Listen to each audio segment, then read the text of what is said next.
These are soldiers from the Syrian Democratic Forces. In the fight against Daesh, they've been backed by the United States.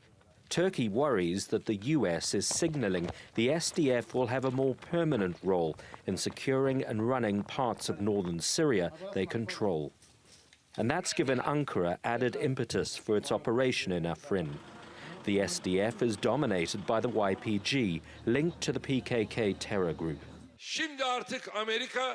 Now the United States has confessed they are forming a terror army along our border. What we have to do is to strangle this terror army on our borders before it is born. Turkey has already carried out two major operations in Syria. In September 2016, it carried out Operation Euphrates Shield to stop the advance of the YPG and force Daesh out of several areas it controlled in northern Syria. Then, in October last year, the Turkish army went in again. That was to establish the Idlib de-escalation zone, agreed with Russia and Iran.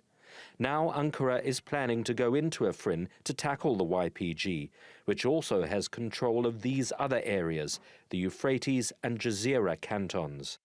Afrin promises to be a different kind of operation for Turkish troops. The Syrian regime has strongly objected to the Turkish operation, but its options to stop it seem limited. Turkey also has some difficulties for operating an operation to Afrin. Is one of the most important one is the arms that has been supplied by the Turkish allied forces, let's say the United States and the Western countries, which is very important as a threat to Turkey's operation to Afrin.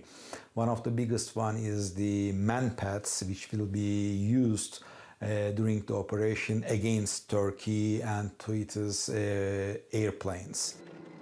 The Turkish military has been pondering what to do about the YPG for some time. Now the president says it's ready for action. But what hasn't been said is what will happen if Turkey takes control of Afrin. And if it does, how long will it stay there? Ben said, TRT World.